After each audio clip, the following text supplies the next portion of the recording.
Hey, what's going on, guys? Welcome back to Turn for Two. This is Rob. And this is Anthony. And this week we have a very exciting episode for you, being that Into the Inklands is now officially out for local game Woo! stores. Yes. We've So opened a lot. excited. We've got a lot more product than we've ever been able to on set release for Lorcana so far. Oh yeah. Cracking packs for days, boys and girls. It's been very exciting. So our local sponsor that we talked about last week, East Coast Collectibles, had really got a lot of product.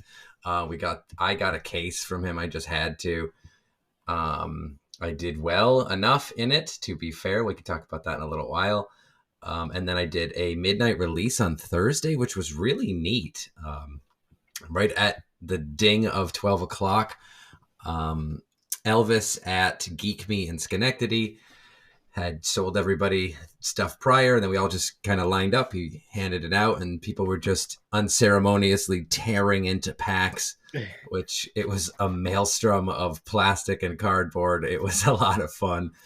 Uh, so I did see some Enchanteds open. Somebody opened the Enchanted uh, Captain Hook, and I saw the hat, the Sorcerer's hat, and a Grammatala. So people were doing real well, but just tearing through.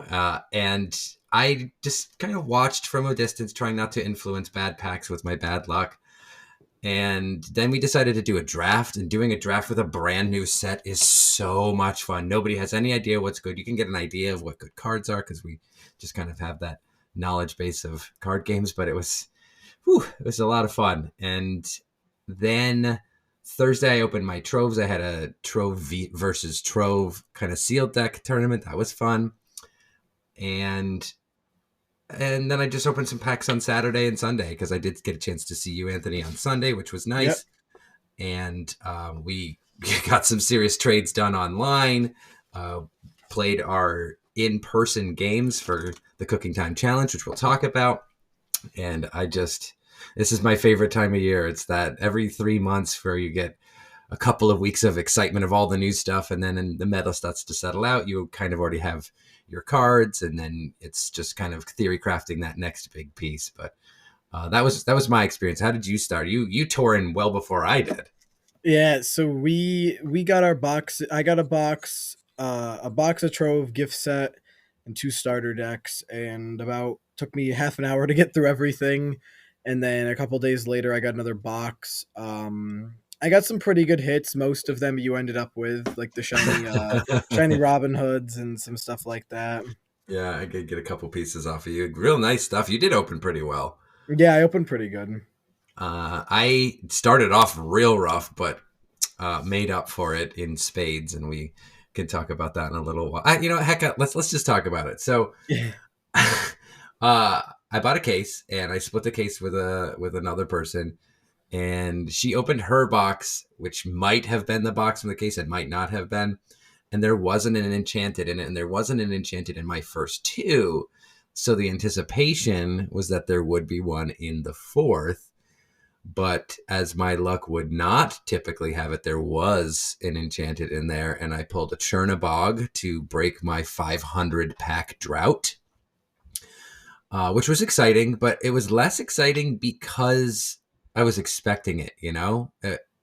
I would have been not shocked if it was another one of those cases that didn't have one in it, but I was just almost not surprised that it was in there. So I got the excitement. I got the butterflies because I remember I was talking to Breezy about, what does it feel like to pack one of those? And it didn't quite get that taste, unfortunately, because I was expecting it. Now, let's fast forward to Saturday, where I was participating in a six-pack sealed event. The owner of the store, George, took a brand new case, took two random boxes out of it, opened both boxes, shuffled all the packs together, and then shuffled the packs into six random piles. As I always do, I did not touch or influence anything. And a pack stack was passed to me, passed to my son Bobby, and then the rest of the crew. I opened my very first pack, and in the back of that, to my awe and surprise, was an enchanted Kita. And I had a big Everybody turned and looked at me, and I said, "I'm sorry, I didn't mean to do that." But it was just so stunning, and I didn't draw it the entire time I played, so I didn't even get. I did ink it once, however, which was really sad. So then that was a kind of a back-to-back hit, and I was on cloud nine. And then yesterday, I had opened my last extra box. Was kind of going through that with our friend Josh, just doing like a quick draft, kind of tasting the new cards again. And he gasped similarly, maybe more of a, maybe not quite as much. And I'm like, oh, I know that sound. I just made that sound yesterday. And he's like, you're probably going to be happy. And then I knew. And that was an enchanted Maleficent. So back to back to back enchanteds to almost catch me up to statistical normalcy. It was, I don't know. It was a really good feeling. It's been a long time. I went all of set two without seeing a feather. And it was nice. It was nice to see. Felt good. But unfortunately, I don't have any of them anymore. I sold them all online because they just came out and they're worth pretty much what they're going to be worth, other than maybe Ursula and a couple of the other ones. But the fun fact is we don't have to mess around with that. Oh, I haven't seen and enchanted this set, because I have seen every single one of them. Anthony, you ripped off that last Band-Aid last night. You're welcome. I do. I appreciate it, because I can just start looking at pricing and I can get on these Facebook groups and stuff. But I've been personally pleased with the pull rates, but I think it's just because there was a full moon and I was just kind of riding that. Whatever. Yeah, I think you're a little more pleased than some people with some of your with the pull rates that you had. Yeah, where other people Be go it so far. well, be it that a lot of people are starting to look at boxes and realize that some of them just don't have any legendaries or super rares in them. Yeah, you were telling me that there's all rare boxes, which is Yeah, ridiculous. so one of our good friends, Dom, was texting the other day, and he sent us this image of a bunch of serial numbers, and someone was saying between that boxes and troves, there are a bunch of serial numbers that correlate to boxes having zero super rares, zero legendaries, all rares. Ugh. One of there was a content creator on X/Twitter that I think it was Knives Nerd Corner that specifically said that they could attest to the trove, that they opened a trove with a specific serial code and there was nothing in it. Yeah, it was Knive. So it's a little concerning that there's codes for troves that have no rares in them, That's booster packs that have no rares, boxes with no legendaries, and now there's boxes that supposedly have another one of their errors. The yes. the Stitch promo that's supposed to be given away for leagues is But apparently no, now something you can get.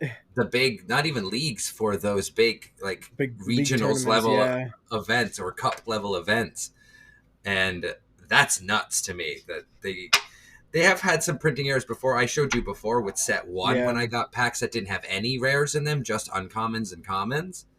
So it is a thing that they have had and is relatively common. I feel like the correct quote unquote boxes have the requisite number of like 4 legendaries, 1 shiny legendary. That's been my experience this time for once.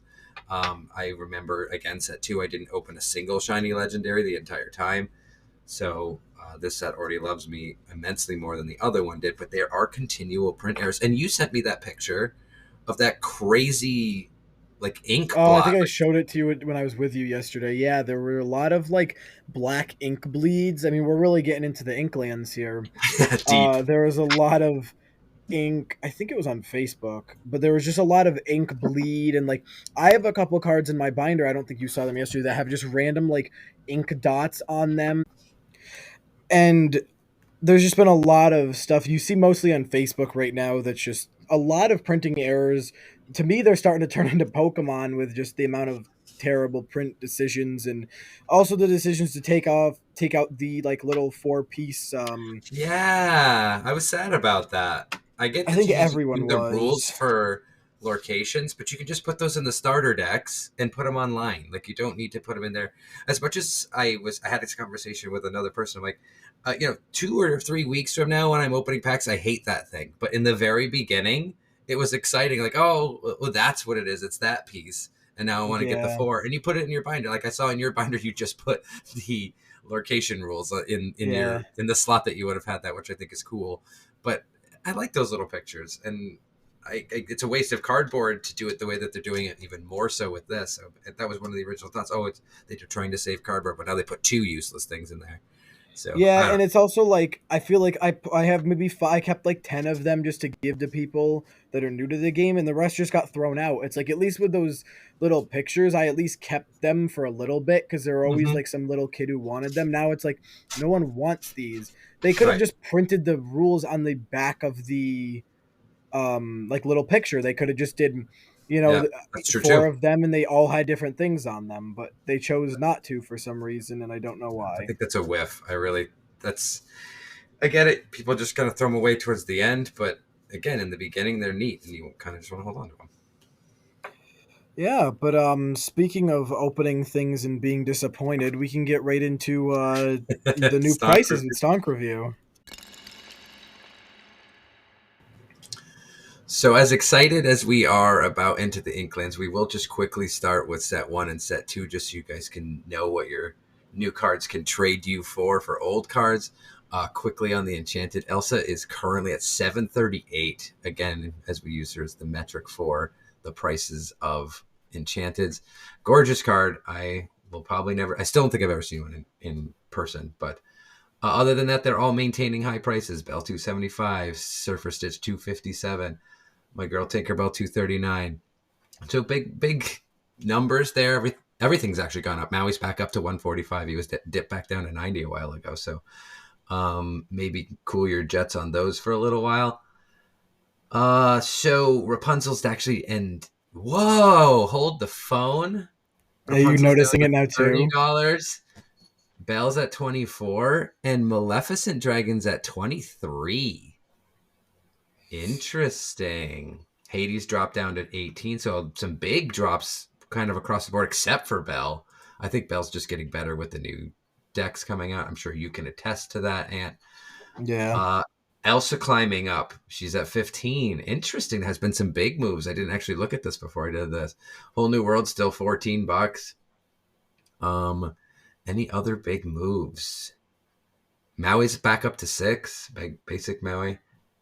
Fishbone Quill. Yeah, everything else is about what you would expect, but still maintaining a lot more value. Like a Maleficent used to be the one cost that turns for 2 in Amethyst. She used to be like 60 cents, 80 cents, and now she's up to 3. So it's interesting what pieces are moving. What do you got for set 2? Yeah, so set two, I feel like set two hasn't been as big. Set one, I was really shocked earlier when I looked at the Mali because I was like trying to see what was still expensive and like what I could get pick up. And I was like, oh wow, Belle's more expensive than Maleficent. That's a shock. Set two, we still have, Beast Tragic Hero at 46, 45 ish. I mean, that's Mm, expected with the amount of new decks that are still running it. yeah. Beast Relentless dropped from its $30, peak. It's about $20 now, which for is better than the $12 that it was at. Yep. Mufasa's sitting around 16.50, so like $17, which is So dropped a little, reasonable. but not bad. Dropped a little bit, yeah, but I mean that between that and Beast, those are both cards that have gone up that are probably going to sit at those prices. Other than that, nothing has really changed yet. Other than those three are sitting pretty at the top. I think that's still in the buy right now. You could get stuff that you might have needed from set 2 with some basic set 3 cards. But speaking of set 3, you want to dive in deep with me? And for our Yeah, first stunk review, you can look at these cards, I really, can look at I have seen every single one of these cards and had 3 of them. So, yay me. and you have three of them on the way. Shh. Nobody knows about that. Uh, Ursula. Everybody knows Ursula's cool. Now, this is a sick enchanted. That is crazy art on a very powerful card. That makes sense to me why she's in the higher numbers, but the lowest current listing at 475, a yipes. That's a little crazy. It's a really good card, don't get me wrong. I think it's going to be meta defining, but that's Yeah, it's a expensive. spicy meatball. The Jafar that Alice, sorry, is sold, but you got your monies for it because it's currently 229. Yeah, That card I also feel is very gorgeous, but you and a couple of our buddies think that the regular art is kind of more their style, yeah? Yeah, I think it's I like the ink brush design of all of these cards. I just think there's less going on in this one, and I think there's a couple other that we'll talk about that I just don't think are really that great looking compared to their normal art counterparts. And I think there's Mm-hmm. some of them you agree with me on because we had a conversation about it the other day. Yeah, for sure. Um, but yeah, So, it's pretty. I just don't think it's like one of those must haves for me. Like the Ursula oh, is that is beautiful.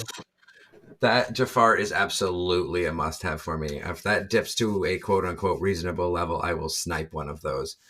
Uh, Very, very interested in getting that. Next one down is Kita. That looks very familiar. If it's a very, very pretty card, it's an iconic movie scene. Although, as I've talked with other people, the color is wrong. That's because she's Floodborn. At 174, so that's kind of dropped pretty precipitously. Yeah. I mean, it's what 3 days in or whatever, so it's not a big deal. But interesting how quickly that one dropped. What do you think about this next one, Ant? Oh, you mean slightly better looking Robin Hood? Scrooge McDuck, sitting at 170. Not a great looking enchanted. It literally is just a portrait. Now, like I said to you yesterday, I think this is better than the Robin Hood, which we'll talk about later, just being a worse version of this, because this is something Scrooge would have in his house, Yes, I being feel it's very very much a thematic. portrait. Yes, Yeah. But other and than that's that, kind I of don't yeah, I don't think this is a great enchanted aside from the fact that it's thematic. I really wished it was him diving into his coins. I know that there's a different picture of that, but like just the iconic him diving into his coins, I would have liked that. But I agree with you that it does look like a portrait hanging above a very big like fireplace or something like that. So it's kind of cool for that, but they used it for other things, so that's not why they did it, which is less cool. Yeah. Oh, I know this one. So next one down on the price chart is Maleficent. She's at 159. That card's gorgeous. I just moved mine. It's just an iconic scene. I know I hate to keep saying that, but it's the back of the box, I believe, for that movie. It's very pretty. It's not a great card though, so that's why I moved it. If it was a more playable card, I probably would have held on to it. But I feel like that card's really bad. Speaking of playables, are you going to take that Alice off of your shelf if it ever becomes playable? Absolutely. Next up, we have the Grammatala Enchanted sitting at 160, lowest listing, market price of 178. I think this is one of the better looking enchanteds. I think this one's very pretty. Not Hmm. really any iconacy of a scene here. Um, Yeah, it's just kind of her playing with the water down by the water. yeah, But I believe she's floodborn, so it's going to be whatever it yeah, wants to she be, is. right? Yeah, I think it's pretty, and I just I think it's a little more playable than some of the other ones on the list, which is probably why it's got this yeah, price. But the next one is only $150 because it's Mickey Mouse. I do not like that card. I saw you use it, and you did use it to some success, but I'm not impressed. But the art is again kind of a mantelpiece thing where he's just kind of yeah. I just think this is a lot. I like this one better than the normal art. I think there's actually something going on. It looks, I mean, it's a little bit extended of like the regular art. I just think there's actually something going on other than, character, solid color background. yeah, yeah. It's kind of just simple. I don't. That doesn't. It's not flashy enough for me. Again, like it's the Ursula, the Jafar, even the Kita. There's like stuff going on. This Yeah. is kind of just a little muted for me. I love the Chernobog. That was my not only because it kind of broke the curse, reversed it. It's cool looking. He's kicking ass up there, just being scary. It's a cool card. That again, the thing I like about this card, you only need probably two of them for a deck until they make a card that breaks it open. It's just kind of maybe a nice two of. So getting two of these enchanted, spice up your deck a little bit. Yeah, so next we have Worst Scrooge McDuck, which is just Robin Hood. It's so bad. So Same boring. thing. Yeah, it's I mean it's the same thing with the Scrooge McDuck. It just looks like it's a mantelpiece. It's but with Robin Hood it just doesn't really make as much sense. He's just standing in front of a brick wall with his sword and his bow. Great card. It's one of the Very more playable card enchanteds, but it's just not a great art by any means, especially not for 195. What I am loving with a big L right now is this morph. So I think that this is one of the most playables out of the Enchanted, and for forever this is going to be a playable card. But it's only $155 right now, which is it's a shout out to Josh. He said, "Oh, if it goes below 160, I'll know," and there it goes. I think that it doesn't sell that much because it's a fun side character in a less popular movie. And I think that's interesting because it's decently playable, more playable than a lot of the cards on the list. Yeah. I would go to say it's one, if not, it's second or third most playable on this list. Mm-hmm. I mean, any deck that has shift, it's just a free shift target. Especially at 2, you can shift things like it gets played a lot with Steel Beast, or even with the Robin Hood if you're playing it that way. Like instead of having to play their 1 or 2 costs, or in Beast's case where there isn't a super cheap one that you can shift onto early, Mm-hmm. you can get some Mm-hmm. of these bigger cards out Oh, how many earlier. times did you turn 3 beast me? Oh my god, so many times. And then I would do the next enchanted, and then along came Zeus. This is I one of the love best looking love ones, I this card. think. I'm obsessed with this card. I when so if you look at the trend line on it, it's obviously straight down because that's how it works when the game Yeah, first comes out because more people get it in their hands. Um, I want to catch it at that sort of dip at the bottom and just snipe 4 of them with yeah, my enchanted money because that is something that's going to be used forever. It's a really powerful card and it's so badass. It's just him firing that lightning bolt at the Titans. Oh, so yummy. And grats to Josh for opening that. I would have been perfectly happy. yeah. Next we have Captain Hook. Along with, I guess I'll group Peter Pan into this because I don't Yeah, like it's right either of after it. these. Both of these are, for the red is very thematic, or at least they're thematic in the fact that they are both Peter Pan cards. I still don't know why RLS Legacy is the other enchanted, Yeah, I but should have. Which it's is also just nice, and that's it. yeah. I mean, they go together. They're cool. I don't think they're great. I'm not a huge fan of either of the arts, but I like the Captain Hook over the Peter Pan. Again, Captain Hook looks like that could be something of him hanging in the ship, yeah, but the Peter Pan is completely random. The Sorcerer's Hat, I don't know why that got one, just because it's iconic. I guess that explains why it's $100. yeah, Um, it's it's whatever. I think that card is bad. It's just a complicated way to draw a card. It's cool looking, yeah. I but agree. I would feel disappointed hitting that probably. Pride lands at 98. That's fine. I think that those all the locations that aren't being used right now are going to go down. I think it's pretty. It's got the sort of amber waves of grain in the background to show that it's an amber card. It's nice. Uh, Yeah. RLS Legacy, like we said, it's cool looking. Same with, I mean, just kind of talk about other locations for a second. They're all relatively cheap. They're not great. Not a huge fan of them. None of them Not these are. ones. I like the Pride lands the most, which is maybe why it is the most expensive on the Yeah, list. I also think it's the most playable on the list. So that's their enchanteds. Now we're not going to hit every single one of them every week, as you guys know, but just wanted you to see kind of the order that they're in right now. It usually is indicative of playability, but that is not the entire thing. It is also indicative of the just how the art presents itself and what the character means to people. And Mickey Mouse is Mickey Mouse. That's why he's $150. Yeah, Scrooge. I'm confused on a little. I haven't. Maybe there's a Scrooge deck I haven't seen. I really hope there is. Uh, but maybe it really does. They just want to put it up above their computer screen or something and just have it. yeah, I don't know. But the most expensive rare currently in set 2 is Ursula. I think that's why she's the most expensive. yeah. Enchanted. I think that card's silly. Does a lot of things it shouldn't do. I'm building a deck around her specifically because you just abuse her. She's silliness.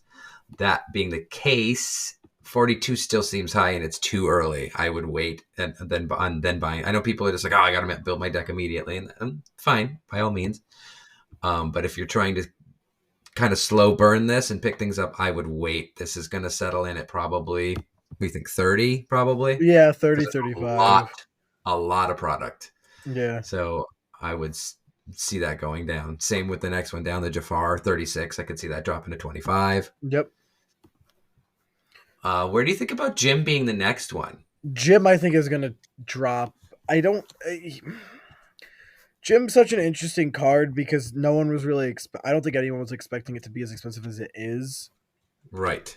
Um, I don't think it's a terrible card. I just don't think it's that great. I mean, whenever you play it, you can play a location with four lots less for free. That's pretty good considering most of them are under four. And whenever you play a location, it moves there for free. So you can play a location, and move him there for free, which is nice. But aside from that, it just turns for two. Like there isn't a ton of it that it's not a huge like card I, to me. I think the 5 cost is a little confusing to me, but playing a location for free is probably big. I haven't seen it yet. I mean, putting him on the RLS Legacy is cool, so it kind of puts the two pieces together. Yeah. Mm. If you get a 4 cost out, you're getting technically a 5 cost body and a 4 cost card for 5. So, um, value train, I suppose. And I'm sure you could like bounce him to your hand and do it again if you really want to do some things like that. I'm just surprised it's worth that much. I think it's a good card. It surprises me that it's worth more than the Robin Hood. Yeah, I Robin Hood at agree. 30. I think that card is really good. Kind of people are not using it as often as I would expect. At least that's what I'm seeing online. Yeah, and I think the card it has a lot of potential. It Mhm. has a lot of potential to be shiny in your deck since you have two of them now. 3. Three of them. I think it's gonna. I think we'll see it go up in price. At least I think if it doesn't go up, I think Jim Hawkins will drop below it eventually. I think it will I pass Jim Hawkins. I think that they will both drop a little bit, but the Jim Hawkins will drop faster. I agree. Yes. I feel like the Robin Hood is one of the last ones on the list right now that people have been like kind of chomping at the bit for. Yeah. The Grammatala being at 14 isn't terrible. It's good. It shifts for 5. It's a 7 cost, so it's kind of expensive. But it will. I think it'll see play in a decent amount of blue decks, especially since you gain lore when you ink a card. Which the way There's a blue ramps, lot of ramp. if you can get Grandma out on turn 4 and you're still inking things and you're gaining lore for inking them, that makes it even sillier. Yeah, I think an early grandma is really important in that deck. It's if because I saw how you were accelerating, and we can talk about that a little bit later. But if you got lore every time you did that, I'd have lost Yeah. immediately.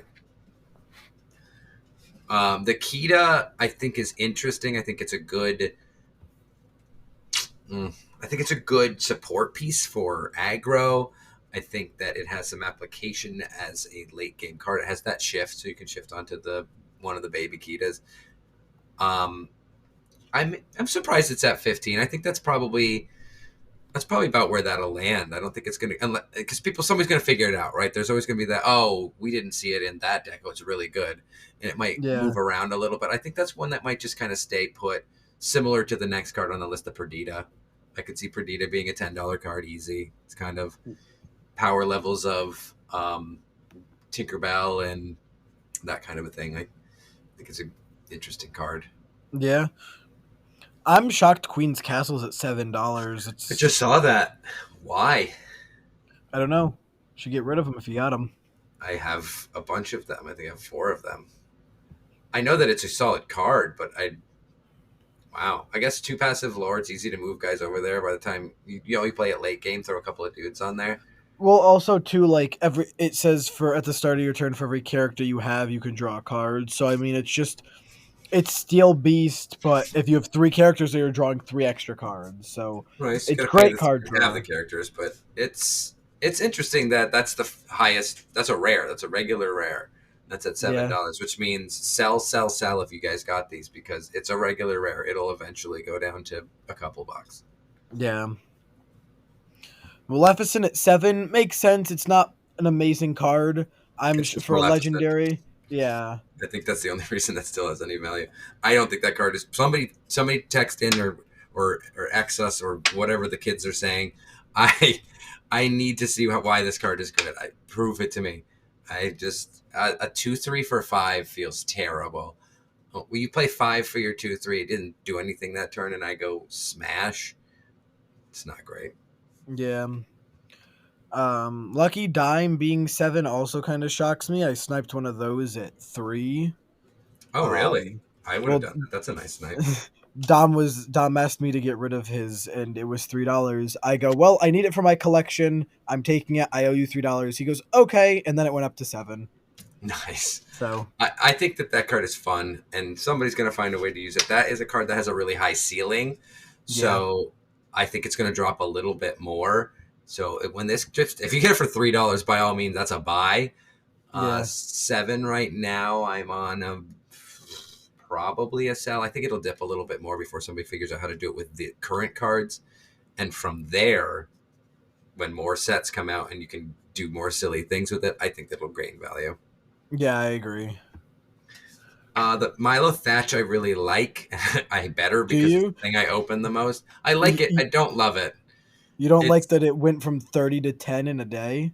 no, that was sad. I tried to move it at 30. Mm. Um, I just think that it's hasn't found its place in the sun yet. I bouncing all of somebody's characters is nasty. I don't care what you say. They lost all of that ink playing those cards. Sure, they can ink one of them. If you do it against blue, it may be even a little worse because they could ink more of them. I feel like you could Yeah, probably hit 2 or 3 guys solid on this if you can time your sacrifice of Milo at the right time. But I feel the timing is the problem that holds this card back. It has to die, and having a 4 butt makes it a little harder to kill, and it's harder to self kill. Excuse me. yeah. Oh my god, I don't even want to talk about the next card. You don't like Mickey Mouse Trumpeteer? You don't like pulling those? I pulled those like it was my job. I have 2 shinies and 2 regular. It couldn't have been a shiny anything else I needed for a deck. Of course, it had to be that. Well, that wouldn't be fun, would it? Why would they give you something you want? Well, I can't complain. I normally can, but I can't complain this time around. So You I'm going to cannot. say, whoops, too bad. I didn't get the shiny I wanted. I love the next card. Love it. And Next card, you love it. oversized Covert Agent Stitch. Not even the normal one, just the oversized jumbo card that I have sitting on my table next to Oh my me. god. Okay, yes. But then the next actual card. Along came Zeus. You love that card. That's got $5, so I think, good. is a reasonable price for that card. I think that I card is think that's very good. I think that's going to be a solid $5 card. Yeah, Again, I think all of the regular rares dip down pretty significantly. Eventually, it'll maybe like a $3 card, but I don't know that I would pay 5 for them, but I would consider it if I needed to finish a deck. I wouldn't be sad about it. Same with Morph. yeah, Morph being $5, it's a $5 card all day. It'll yeah. drop. It'll drop to 2 at some point. Uh, I'm fine with picking those up at $3, 350, 250. I got them at. I'd yeah, take that. I'm down with that. The last legend on the list is Poor Hydra. Great art, cool character. I think it's a really cool ability. Insane draft card.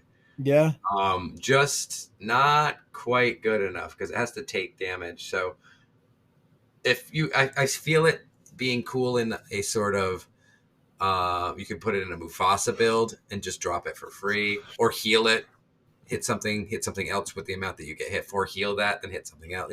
Do some I could shenanigans like that. I want this card to do stuff. It's a lot of fun. I could see it in a steel build that gives it resist, so when it gets hit, it doesn't take as much damage, but it's dealing that much damage It back. has to take damage to deal damage. So if you resist the damage, I don't think it counts. I'm not sure how that works because I know if you hit me with, We'll read it. yeah, we'll figure it out. Whenever this character is dealt damage, deal that much damage to chosen opposing character. So resist prevents damage. So it would not be dealt that damage. Okay, well then I think this card is bad. Get rid of it. Oh wow. I think it's going to be an interesting card in an Amber Ruby build, and I will make it work because it's awesome and I love it. But yeah, I think that's about really all. Yeah, just to talk about them: Bare Necessities, Pooh Pirate Captain, Sheriff of Nottingham, Chernabog, and Cursed Merfolk are the only other cards on the second page that have quote unquote value. All these things will dip back down. I could see Bare Necessities staying about $2. That's a pretty clutch card, but Yeah. everything else is just cheap, and buy to your heart's content for all of those. Everything else, I would wait and see as more product comes out, and all these prices go down a little bit. Yeah, I'm very happy everything, very quickly settled out. Yes. It just shows that there is a lot more product, but again, Mm-hmm. like we said, the problem with that is there's so many print errors right now and all this stuff that shouldn't be happening that we now have to unfortunately experience. So hopefully in set 4 they get the right balance of, product output but not messing up Quality issues, yeah. quality issues or sticking random things that don't belong in packs like they've done for the past 2 sets. Well, I want that Stitch promo, so I'm not sad about it. I think we all do. But then I'd have to But open it. If you are planning on getting boxes of Into the Inklands, the best way to do it is from our friends at East Coast Collectibles. they're a new game store in our area, and the owner Mike, he caters his business to the players like me and Rob. He has the lowest prices possible for most of his product, Yes. and not only do they have an excellent selection of sports cards, they also have stuff like other TCGs like Magic the Gathering and Pokemon and even Final Fantasy. He Oh, also has all manner of Lorcana product. He has deck boxes, mats, sleeves, troves, everything you could think of. he has the absolute best prices on boxes of Into the Inklands. Seriously, I verified it. I went over to eastcoastcollect.com. It's on page 4, top left corner, and their products are right there. And if you want to buy a box, it's $125. And on top of that, if you use our promo code turn for 2 at checkout or even in person, you'll get an extra 10% off of that. So he's actively taking orders for Inklands. I would head right over to eastcoastcollect.com. Be sure to put in our promo code turn for 2. That's TURNFOR, the number 2, for all your favorite Lorcana products at your new favorite price. With that, we can quickly talk about meta-analysis. Oh yeah. So with the new set, we really don't have a ton to talk about, but thankfully there was a sizable tournament that happened. 101 There were players. 101 players in Germany. First place getting being Emerald Amethyst is nice to not see Ruby Amethyst. I mean, there is still 2 Ruby Amethyst in top 8, but only seeing 2 of them feels really good. Better believe that. But we could start at the bottom with number 8 with Steel Song. Not much has really changed in this deck. The only thing is there's more songs with the Bare Necessities and Along Came Zeus getting added. And the only other change they made was to Chernabog. So in this particular deck, I don't like Chernabog because there's only 38 characters. They run 22 songs, which I guess is the point of Steel Song, but you're not gonna. It's harder to get those 10 guys in the discard. I would think. You don't want to play it for free, I guess, but I don't know. Yeah. I feel like there's better slots for that, but they still got 8th, so maybe they know something. I don't know. Green Fossa was 7th. And let's see what's in there that's new. I see a Chernabog. I mean, this is a good one to have characters in. I see only characters. Pluto, Pongo, both Pluto's Piglet, Ursula, the 2-cost Ursula, Kaida. Kaida makes sense, I think. Kind of. Because this is kind of aggro build. And other than that, I mean, obviously Mufasa, you want to hit the Chernabog, hopefully. That would be cool. You can hit Chernabog and hit Pluto 3/8 with bodyguard. So when he comes in, he's a bodyguard. That's kind of neat. Yeah. I'm kind of shocked. Oh no, there is Doc. I was gonna say Doc. You have Doc 1-cost Pluto, so you can cheat things into play a lot earlier. I like 1-cost Pluto as a replacement for the Lantern, although it easily dies, but you're still going to get 1 or 2 Lantern uses out of them, and you can always hit something off of Mufasa. I also think being able to, if you can get Pluto to play Doc a turn early and then use Doc to turn That's to true. if Pluto lives, you could play a Mufasa earlier than you would in turn 3. Yeah, that's kind of neat as well. I didn't think of that. I'm interested to play a similar kind of build. I'm messing around with my Mufasa build. I don't know what the other color is going to be. I'm still on red right now. This is almost exclusively amber. There's only 4, 8, there's 16 emerald cards, and it's just Ray, Genie, Tinkerbell, and Ursula. So it's quite Yeah. interesting. We're almost at a mono deck. Next for sixth, we have a Ruby Amber deck, but it's not Ruby Amber Mufasa. It is It not. is just it's its own thing. Yeah, this is kind of its own build. It's got Pluto, Stitch, Lifu, Mother Gothel, Piglet, Simba, Snow White, Rush Stitch, 3/1 new card. Teeth, Yay. Teeth and Ambitions, Bare Necessities, the Surfing Minnie Mouse, Sumerian Talisman, so that when you lose a character to a challenge, you get to draw a card. Always good. Lucky. Why is Lucky good? 4 of a Lucky. What does it do? Reveal top 3 cards of your deck. You may put each character card with cost 2 or less into your hand. Put the rest on the bottom of your deck in any order. I guess there's a decent number of low cost characters, half of the deck. So that's Yeah. it's like a reverse Mufasa. Trying to get little cards with it. I And then mean, the fun from now I on. think it makes sense. It's interesting, but I like it. I think that this deck honestly revolves around Perdita and Switch. Or Switch Yeah. Stitch. You bring something from the discard with Perdita, but you bring it in sideways with and draw a card with Stitch. I think that kind of combos out nicely. It's Yeah. interesting. It might be fun. Yeah, I could see this being a pretty decent deck. I'm happy. I'm just happy to see things that aren't Ruby Amethyst. I think we all are, honestly. Speaking of So Ruby fifth, Amethyst, fifth place is Ruby Amethyst. What's new in here? the Queen's Oh, Castle, just one some new Eric. stuff, One and Eric. one Peter Pan. I don't understand why it's a shift 4 onto nothing because there's no other Peter Pan. So it's just a 6 cost evasive 4/5. Yeah, Everything else is pirates. I don't. It's a very strange addition as a one of Minnie Mouse. I guess it's just a fifth Olaf. yeah, One of Prince Eric. What is it? Master Helmsman, Expert Helmsman, which I think is a really yeah, cool card. Um, it's really fun to Teeth and Ambitions, but I'm surprised they didn't lean a little harder into it because it's a kill spell. It's a targeted right. kill spell. Um, and the Queen's Castle making another appearance, as you're saying. This is a different kind of build. There's still Be Prepared, so it's still kind of the same thing.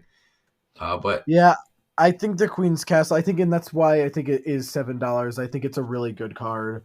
It's good for drawing in a color that doesn't have a ton of draw. I think, which purple? is purple has a decent amount of draw, but it's not like blue where you can get through your deck that fast, and especially in a deck like this, you don't have that much draw. So just being able to Mhm. put characters there for one. I mean, you could play a character, you have one extra lore, you just put it there, and then at the start of your turn, you draw an extra card.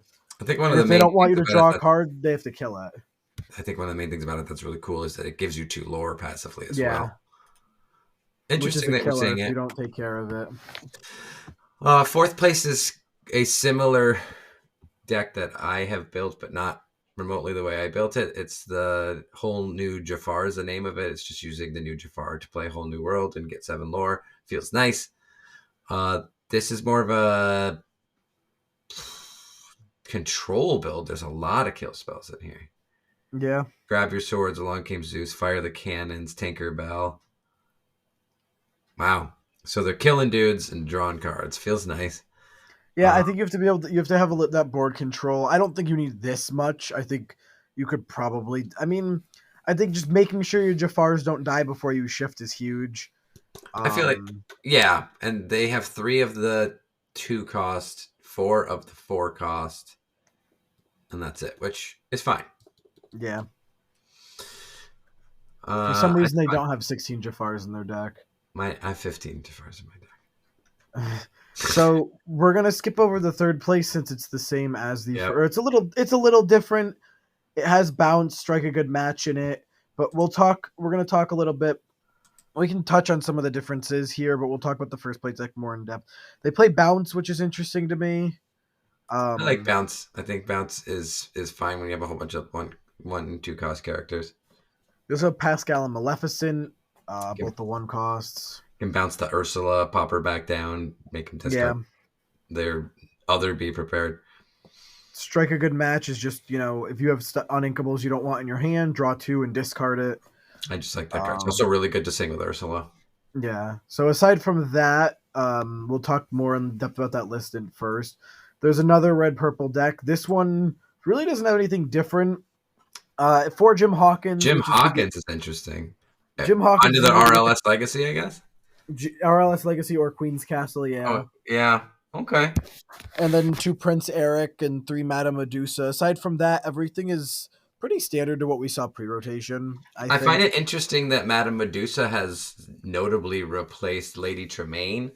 Multiple people have said that that's a good thing. I get it's cool that you can target, but I feel it whiffs on a lot of targets you might want it to hit on. So I'm as of right now not sold on that, but Yeah, I would still rather play Tremaine. I think power three or less does not account for some of the threats, and when your opponent plays something like a dragon down or or a something that's goat. just or a goat or just something that's big towards the end of the game and you don't want it to stay in play because you're trying Yeah. to control their board, that's not going to help. Yeah, because the whole point is to be prepared, and then Lady Tremaine, whatever the next card they play is. Now I get it if Yeah. they play two things, you want to play the Medusa if it can target the thing you want it to kill. So it's decent, but I'm seeing it in a lot of lists, the Medusa over the Tremaine, and I'm interested as to why. So in first place, we have an Emerald Amethyst list. Um, I saw this on Twitter by Artabax, the Pokemon, the middle evolution of Frigivax and Baxcalibur. Yeah, I think that's pretty neat. Um, They made it into Lorcana. so this deck is very interesting. There's not really a ton of high end here, but I don't think you Mm-mm. really need it with the way the deck is built. No, it's all about control uh with your mid game stuff and a lot of aggro with your early game stuff. And the only two quote unquote late game cards there's only three of them total. Actually, it's And they're all bounce. two green genies and or green I guess two six Genie cost on the genies. job. Yep, and one Yzma scary beyond all reason. That's it. Everything else costs four or less. So it's I guess easy to continually play stuff when you. I miss more people can go on to Queen's Castle. I Yeah, I don't know. think it's Obviously, just it won. It's interesting. Looks it fun. it's with the four Mother Knows Best and the Genie and the Yzma. It seems like this is very control oriented between the not control, but Enough. aggro to get as much lore, but control to keep things off of the board so you can just keep turning and Yeah. keep your Queen's Castle in play to passively gain you lore. I mean, you have the the the two cost Flynn Rider, the Curse Merfolk, and Queen's Castle are the only things, and Tinkerbell are the only things four and under that are turning for two, and then obviously Genie and Yzma. But like aside from that, you only really have one, two, three cards that turn for two, and one card that passively gains you two. Right. So you have to have just consistent turns of turning after Yeah, one after another. I don't. and also Mother Knows Best is chosen character, not chosen opposing. So you could pop a goat with Mother Knows Best, or Mm, have two goats in play and pop two goats if you want to. feels You nice. could set up a lot of cheeky plays there between them. All of the Merlin between goat and crab, you can have one of each in play and then pop both of them to gain a lore and draw a card, or pop an two cost Ursula and make them discard something by playing it again. There's a lot you can do with this deck. I think this deck is really interesting. Yeah, I think I'm gonna mess around with something like it. I think that in this deck, there's a decent amount of entry triggers, so I'm thinking there may be a chance for Bibbidi Bobbidi Boo action, double sigging that with Ursula. You can just bounce a goat twice and all sorts of silly things. I think that it's fun. I'm gonna mess around with it. It looks like it's gonna give me some new lines of play in ways I haven't got a chance to think about the game. I don't know about the Chernobog followers. I realize that that's a one cost, but Yeah, I'm not sold on that card. But everything else is very very fun. I'm going to give it a whirl. So that's yeah. really where the meta is. We don't know. But in the beginning, the first big winner was Emerald Amethyst. And that first word was not Ruby, it was Emerald. So nice to see that Amethyst still holding strong. Not as many steel lists than I would expect. And no Sapphire in all top 8, which is interesting. But yeah, with that, we are going to dive right into. A cooking time.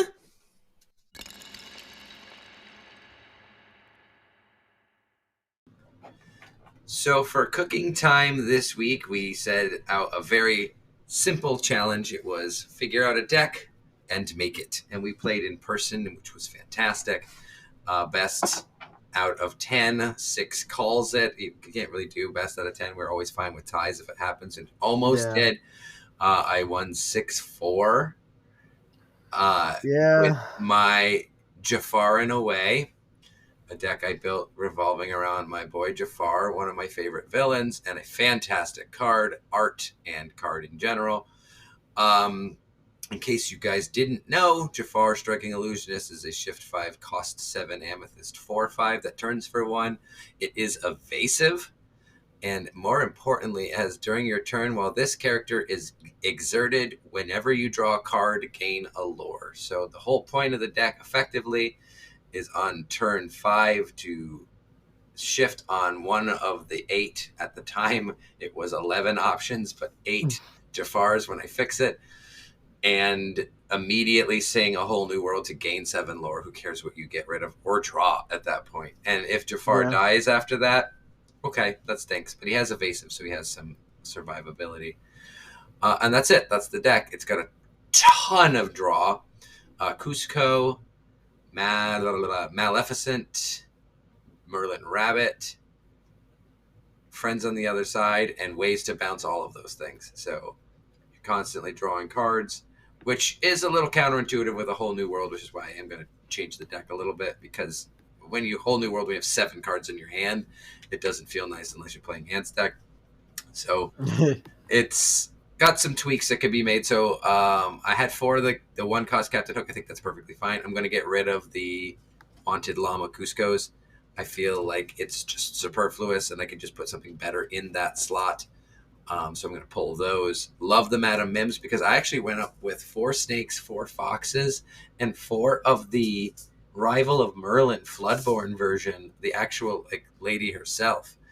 And I used it as a way to just shift onto Madam Mims, which is nobody sees coming. It allows you to turn for 1 extra because she does turn for 2, and you can rush. Like I chucked. How many goats did I throw at you? It was really cool. Too many goats. Yeah, so you can give Gruesome and Grim ability when you exert her. She can sing all of the songs, including "And Then Along Came Zeus" and A Whole New World. It just Oh turned yeah, out to my be a really favorite good song. card. Yeah, you love "And Then Along Came Zeus."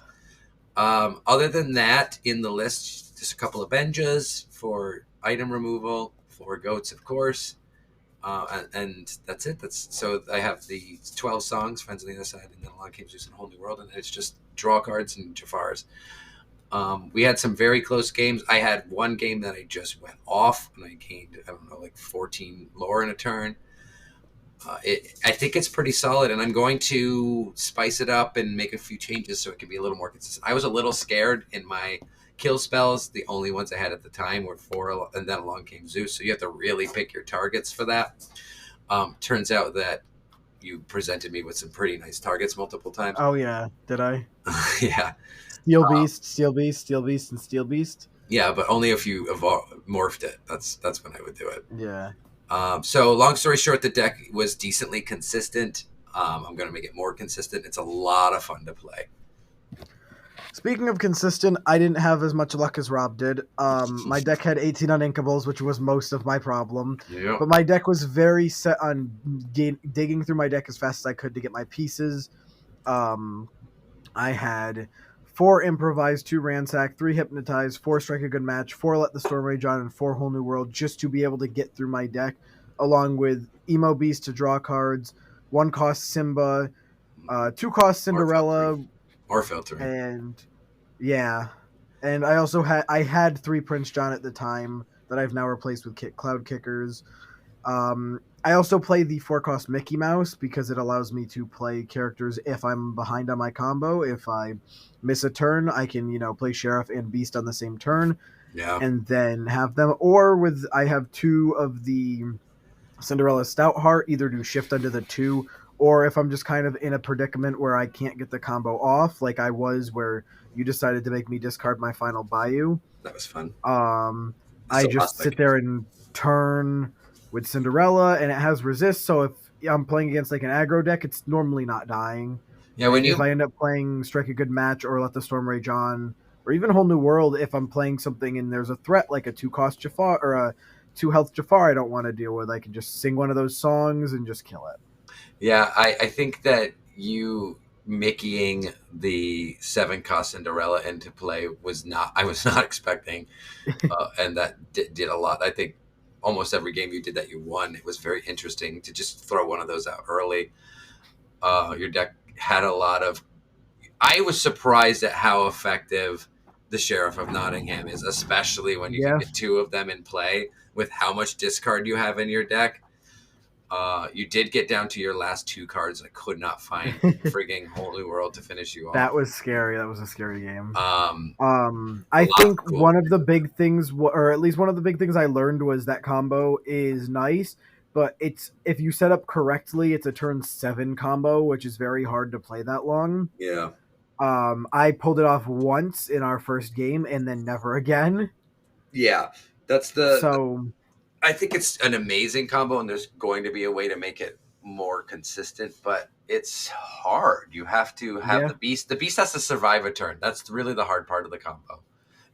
you have to make sure everything's. I mean, the Bayou is the only thing you don't have to play down, Right, you can but put you that have to down. make sure your sheriff and I mean, To even be the fair, sheriff, you just yeah, you can it's put the really just sheriff a and the bayou down beast. at the same time. The beast has to survive a turn, and that's the hard part. Yeah, which is always hard.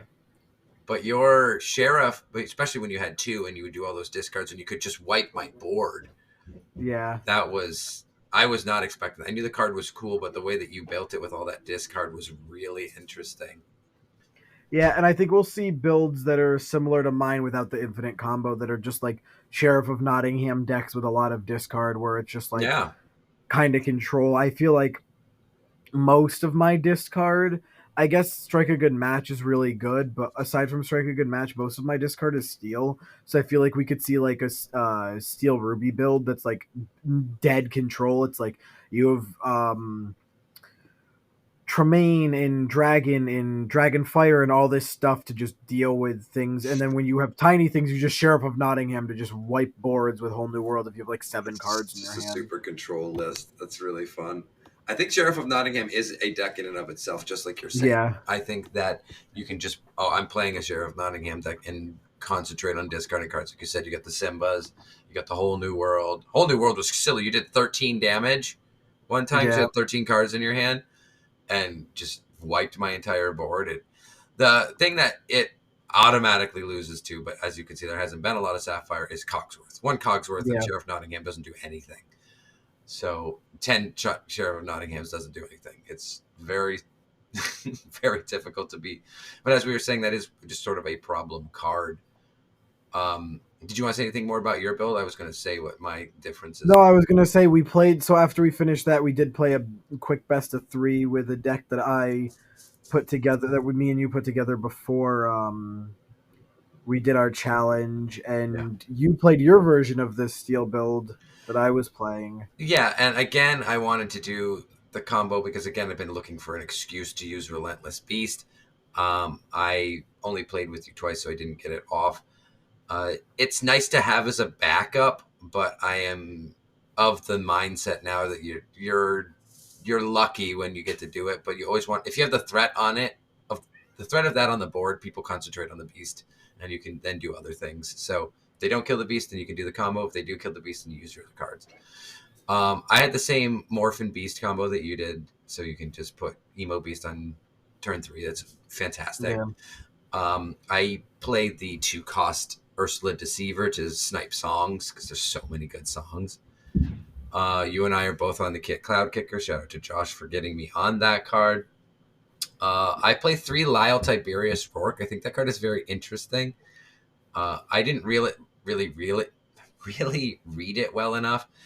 And it says whenever one of your other characters is banished, each opponent loses lore. So you can chuck things that you don't care if they die to make them lose a lore, and you can kind of control the game in that way or catch up.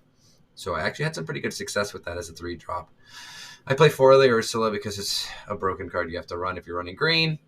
2 Benjas again. I only played 3 of the Nottingham because I was a little less concerned about the Nottingham. Don't have as much discard, or really any, to be fair, other than the Bayou. So it's just kind of in there for the combo. I could take it or leave it. Depends on the direction I go with it. I Yeah, ran 4 of the Robin Hood, and that's another morph shift target. I think that card is really good, and I don't mind evolving it. So that kind of give me another option for that. On top of that, I also run 4 of the Tinkerbell. So I have lots of morph targets. So when I have a morph, I'm getting something in play cheap that shouldn't be in play. And had a lot of fun with that. I was thinking on maybe making another run for money with the chipmunk. What's his name? Bucky. Because there's a lot of Floodborn, Robin Hood, Bees, yeah, Tinkerbell, and you can pop them all turn 3 if you have a morph. So I guess you wouldn't be able to because you'd have to have the Bucky, but you get the idea. yeah, I had Strike a Good Match like you did. I instead had Let the Storm Rage on, and Strength of a Raging Fire is more attack options. Oh, and a Long Game Zeus. So just a lot of kill spells, like a lot of kill spells.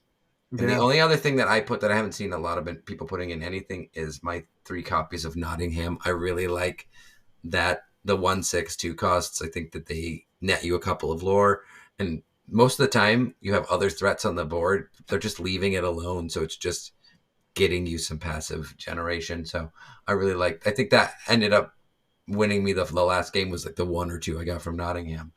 yeah. So But when tell I me about played yours, against yeah, you, please. yes, when I played against you, we put together this blue yellow sapphire amber sapphire list. Speaking of sapphire, when I'm just gonna throw this in here quick. When this episode comes out, it will be 8:30 actually. So, or no, it'll be 9 a.m. Sorry. So 9 a.m. will be the start of the Pokemon Direct for tomorrow. I am going to put this in here, even though I'm going to sound delusional, and say that we're getting Ruby, Sapphire, Emerald on Switch Virtual Console. So when it happens, I can come back to here and say I was right. And when it doesn't happen, everyone can laugh at me. But speaking of Amber Wow. and Sapphire, Took a platform for that one, huh? we when we built this deck, I mean, you knew it was in this deck. We put it together. We made some changes mid game. We put in Baloo and Bell. As much as I reluctantly didn't want to run Bell because I don't own any Bells, which makes it harder to play this at locals. Bell is just really good, especially with. I Okay. mean, I think I played at least three, if not four. How far I'll goes in both games. That You card is had really good. 10 ink on turn 5, 2 of our 3 games. Yeah, So you're a crazy person if you don't play Bell. She's just sitting there ready to turn. If they don't have an answer, thank you for 5. Have a good day. I don't care if she dies now. And you also have yeah. Cogsworth protecting her. You can kill I things with think the Hades. only other thing I'd try to fit in here is maybe Sardine Can, which gives something ward to just keep her alive for a turn. And plus, with Flavor Sham as my draw engine, it just gives me that little option to allow myself to, have that turn. I do find it interesting that you really just don't care what you put in the deck because you just can pay for anything. Yeah. Just hard cast Chernobog. Like I don't even know what you're messing around with. It was impressive how fast you were. Like the first couple of turns, yeah, you're not really establishing anything on the board, but who cares? You have like Right. a big pile of ink by turn 3 or 4. I'm very impressed with how far I'll go. That card was really cool, and you have enough 4 costs to sing it.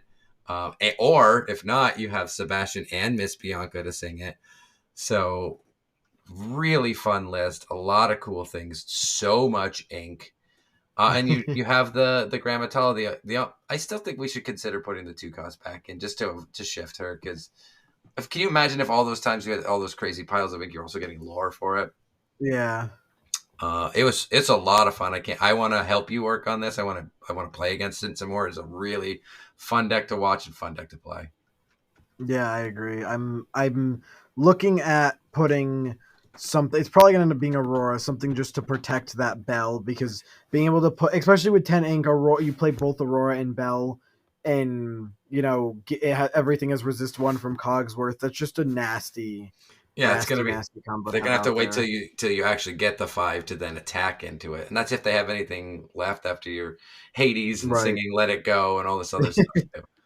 It's got a Yeah. lot of removal for colors that aren't really removal heavy, but the ink is flowing in this deck. It was a lot of cool to watch, and I'm interested to see how it evolves. I'm really just impressed with how we're starting already in Into the Inklands. It's going to be a lot of fun. There's a lot of ideas. There's a lot of changes. The meta obviously is adapting, and we've already seen right now the deck to beat is Emerald Amethyst, and the directions are infinite. So I'm excited for it. Yeah, but with that, thank you guys for listening. We hope that you guys enjoyed listening this week, and bear with us through the randomness that will occur over the next couple tournaments. We're probably going to see a lot of different decks, which will be nice. And hopefully next week we have at least each a new deck to talk about with you guys. Yeah, that I think But that should honestly just to keep it simple. That'll be our next cooking time challenge, and then after that, we can start getting into the more silly ones. But let's yeah, start messing around with some decks, see what we've been successful with, and kind of have our own little mini tournament, and we can talk about that one, and we'll set up a more specific one for next week. yeah, and if there's anything you guys are interested in seeing us playing, never be afraid to message us on Twitter or just add us. And with that, we will see you guys next week. Thanks for tuning in.